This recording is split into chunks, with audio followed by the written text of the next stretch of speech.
ఈరోజు క్లాస్లో మానవుడు జీవగోళం పాఠ్యాంశం నుండి సరస్సు జీవావరణ వ్యవస్థ మరియు జనాభా జీవావరణ వ్యవస్థను గురించి తెలుసుకుందాం.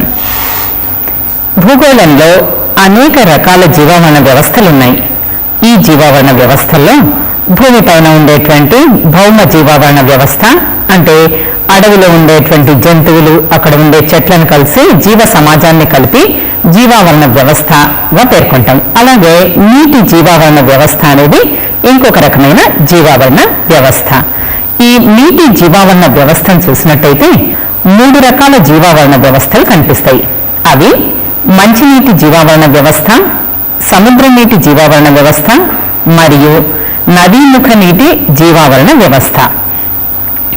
మంచినీటి జీవావరణ వ్యవస్థ నదులు, కాలువలు, బావులు, చెరువుల్లో ఉండేటువంటి ఆవాసము, దీంట్లో ఉండేటువంటి ఈ ఆవాసము మరియు ఇక్కడ ఉండేటువంటి మొక్కలు, ఇవి మొక్కలు మరియు జంతువులను, ఈ నీటిలో ఉండేటువంటి జంతువులను, ఈ జీవ సమాజాన్ని అంతటిని గురించి ఈ తెలుసుకోవడాన్ని మంచినీటి జీవావరణ వ్యవస్థగా పేర్కొంటాం. ఇది సముద్ర నీటి జీవావరణ వ్యవస్థ.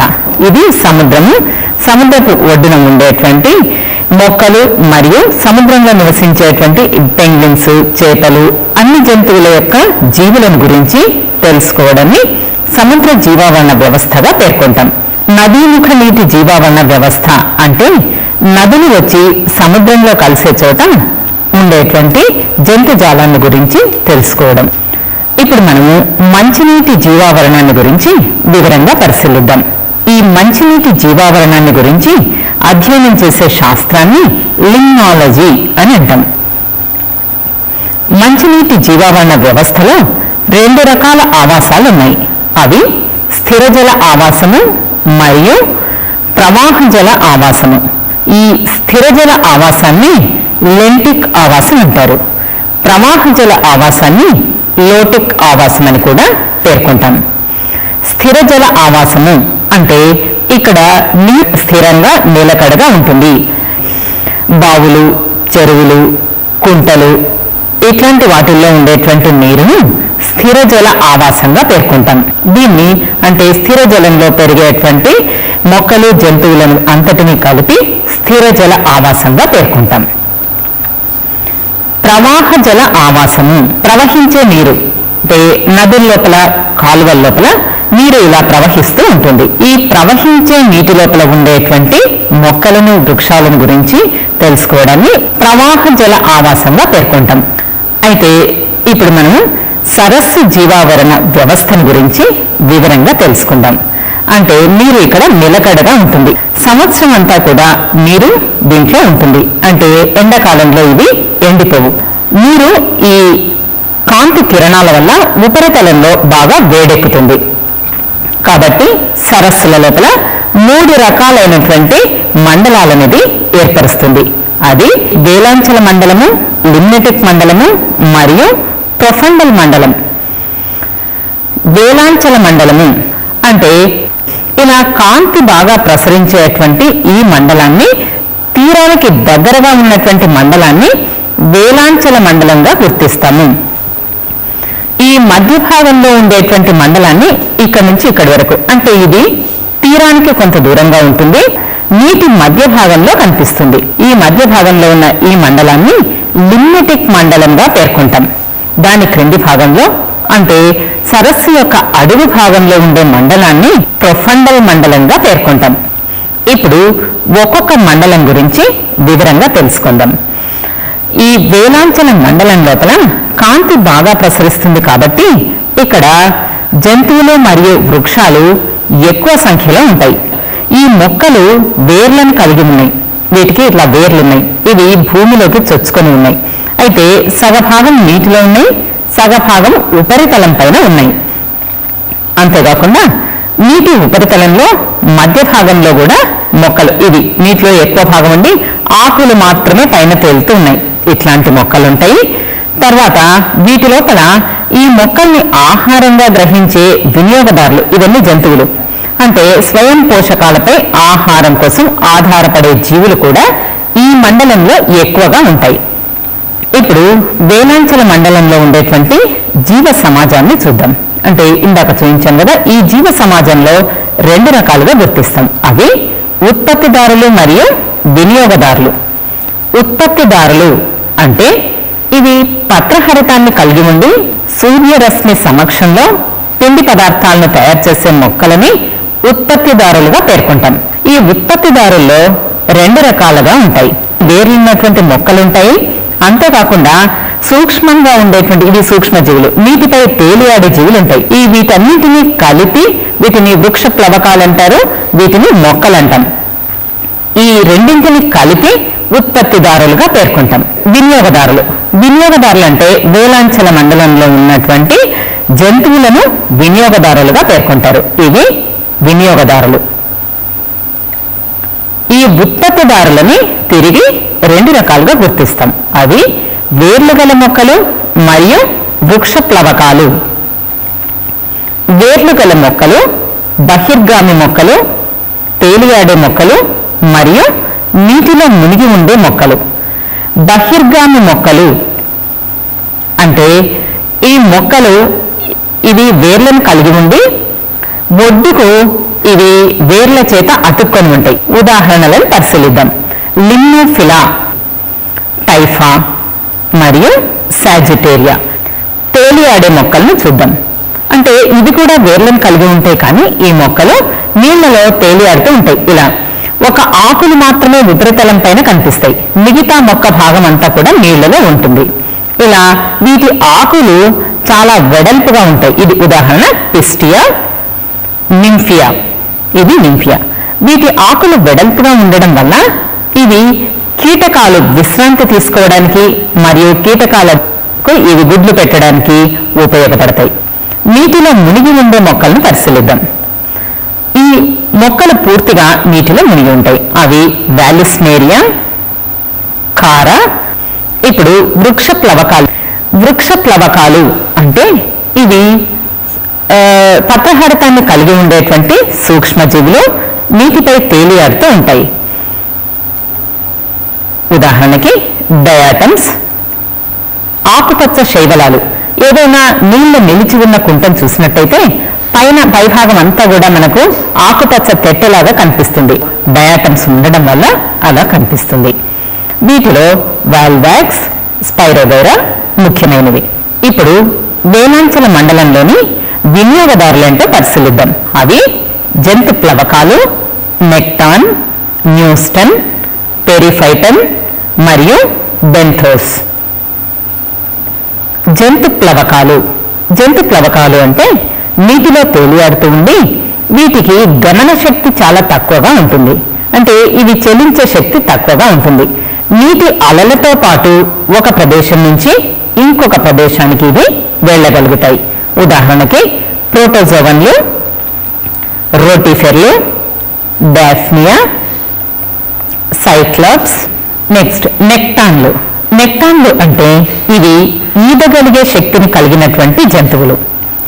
ఈ జంతువులన్నీ కూడా నీళ్లలో బాగా ఈదగలుగుతాయి. చేపలు, కప్పలు, నీటిపాము, రానెట్రా, నోటోనెట్టా మరియు డైటిస్కస్. వీటి డింభకాలు కూడా నీటిలో ఈదుతూ ఉంటాయి. వేలాంచల మండలంలో మొక్కలు ఎక్కువగా ఉండడం వల్ల ఈ జంతువులు కూడా ఎక్కువగా పెరగగలుగుతాయి.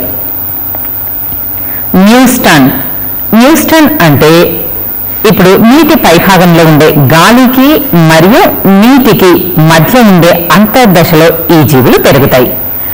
వీటిని 2 రకాలుగా గుర్తించవచ్చు.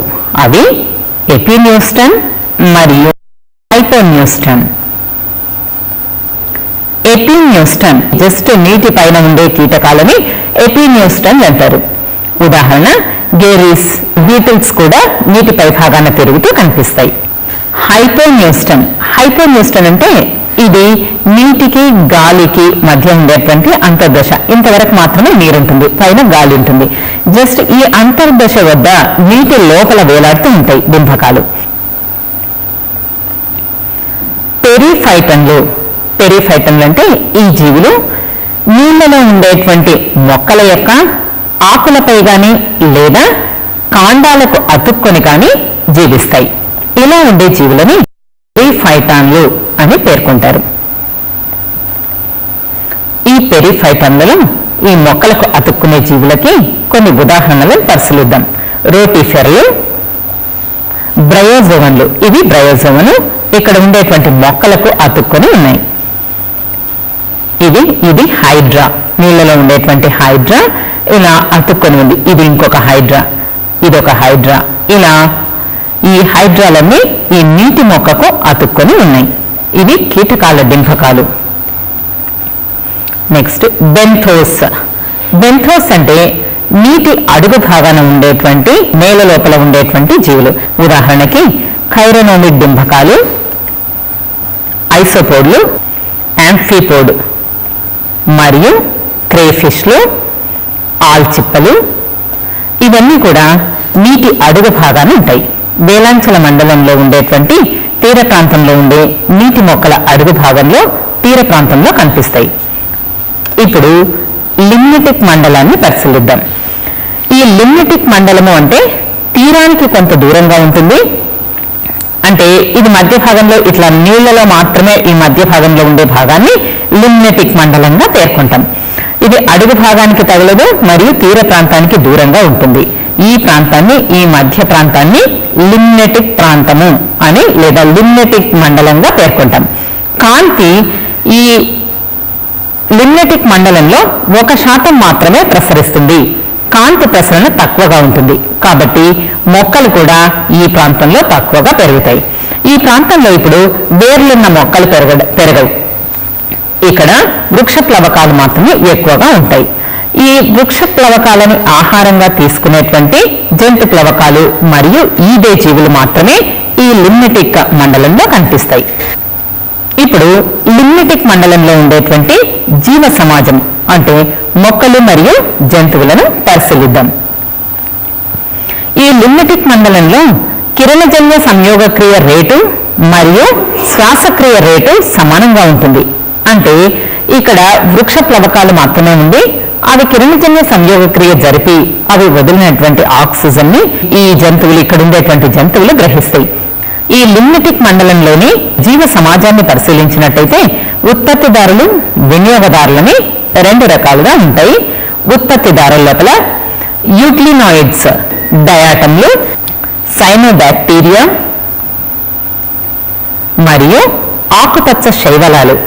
ఇవి ఈ మండలంలో కనిపించేటువంటి వృక్ష ప్లవకాలు ముఖ్యమైనవి. ఈ మండలంలో వృక్ష ప్లవకాలు మాత్రమే కనిపిస్తాయి. ఇప్పుడు వినియోగదారులను చూసినట్టయితే ఆ వృక్ష ప్లవకాలను ఆహారంగా తీసుకుంటూ పెరిగేటువంటి కోపిపోడ్లు, ఇది సైక్లాప్స్, చేపలు, కప్పలు మరియు నీటిలో నివసించే పాములు, ఈదే జంతువులు కనిపిస్తాయి. ఇప్పుడు ప్రొఫండల్ మండలాన్ని గురించి తెలుసుకుందాం.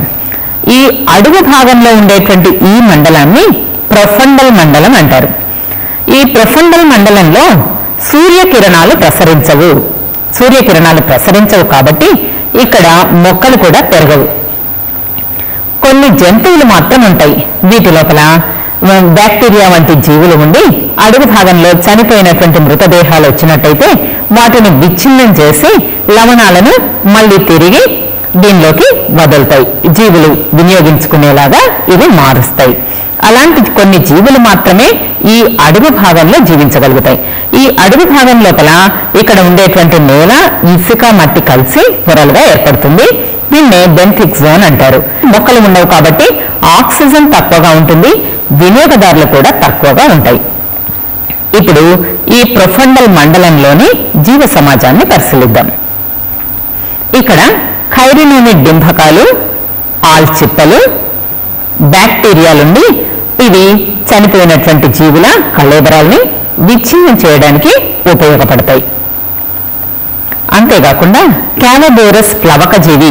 ఈ ప్లవకజీవి ఇది రాత్రి వేళల్లో ఈ అడుగు భాగంలో బెంథాస్ రీజియన్ లో ఉండి అది పగటిపూట ఉపరితలం వైపుకు వెళ్లి ఆహారాన్ని తీసుకుంటుంది. ఇప్పుడు జనాభా జీవావరణ శాస్త్రం గురించి తెలుసుకుందాం. జనాభా జీవావరణ శాస్త్రంలో మొట్టమొదట జనాభా అంటే ఏంటో చూద్దాం. ఒక ప్రదేశంలో ఉండేటువంటి, అంటే ఒక నిర్దిష్ట ప్రదేశంలో నివసించే ఒకే జాతికి చెందినటువంటి జీవుల సమూహాన్ని ఒక జనాభాగా పేర్కొంటాం.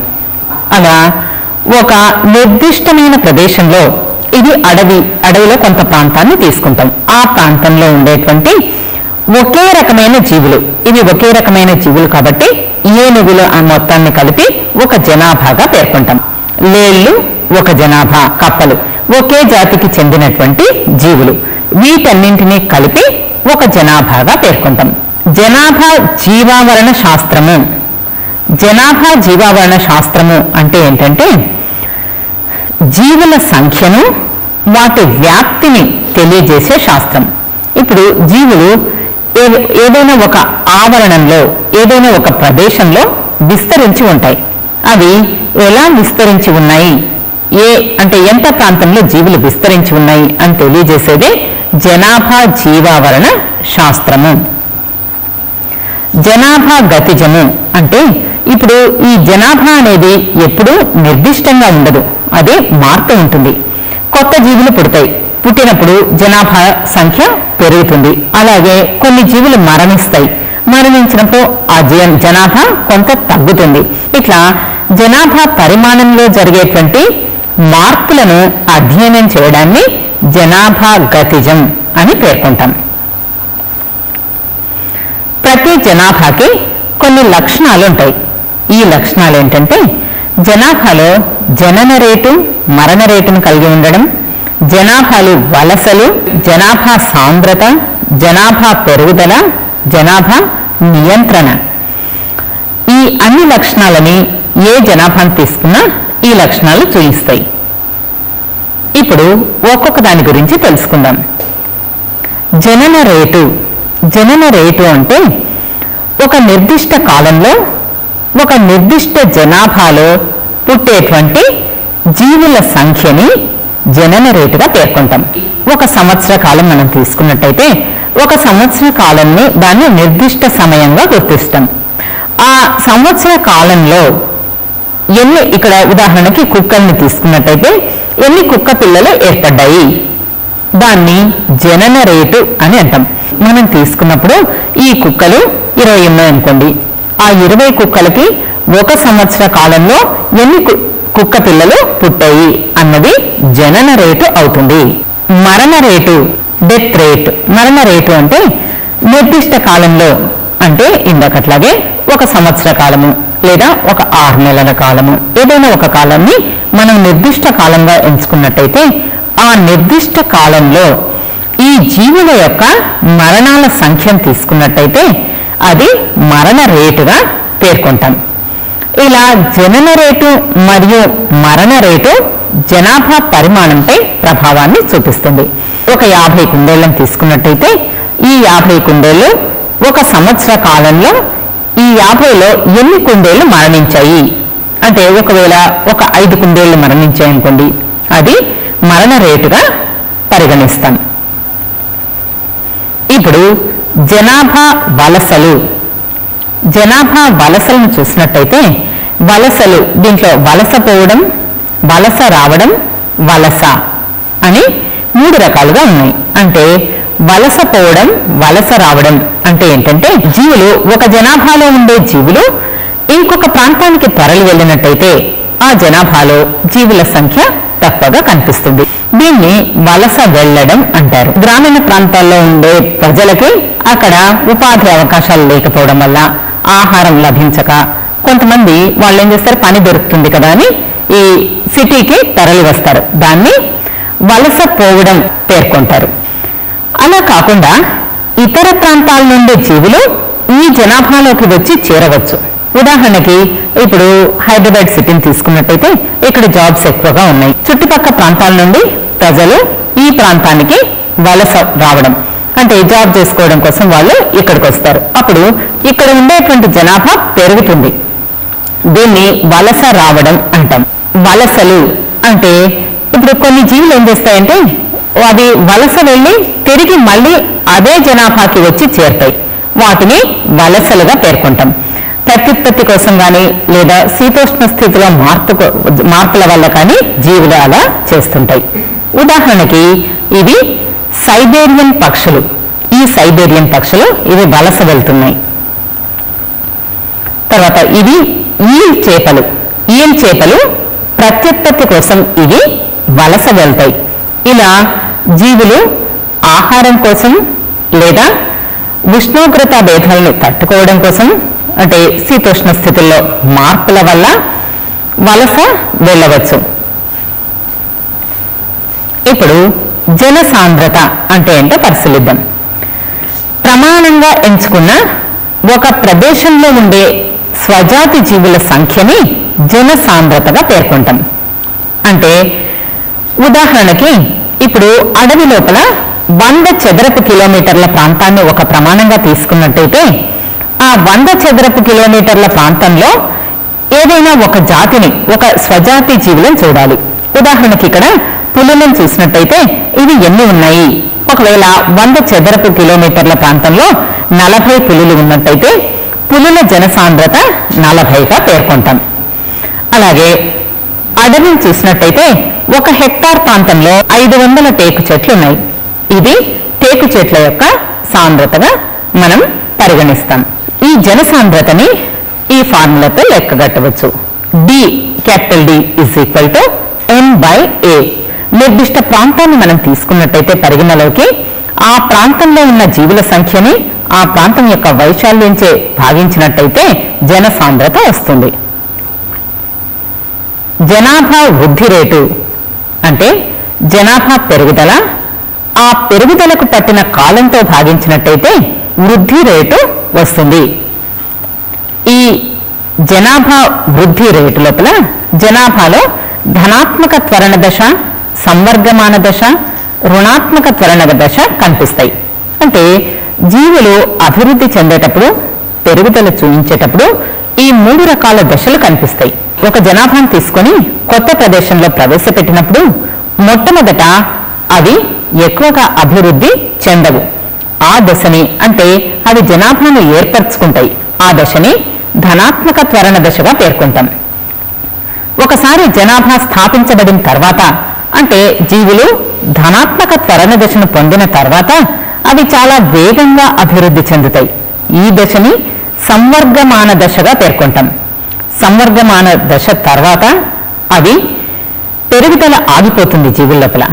ఇది బాహ్య పరిసరాల ప్రభావం వల్ల కూడా కొంత ఉండవచ్చు. దీన్ని రుణాత్మక త్వరణ దశగా పేర్కొంటాం. ఈ పరిసరాల నిరోధకత వల్ల కూడా జీవులలో వృద్ధి తగ్గుతుంది. అంటే పరిసరాల్లో ఉండేటువంటి జీవకారకాలు మరియు నిర్జీవ కారకాలు, జీవులకు కావలసినటువంటి ఉష్ణోగ్రత, ఆహారము, ఆవాసము, వీటిని నిర్జీవ కారకాలుగా పేర్కొంటాం. ఇవి సరిగ్గా లభ్యం కానట్టయితే కూడా జీవుల్లో పెరుగుదల తగ్గుతుంది. వృద్ధి వక్రరేఖలు.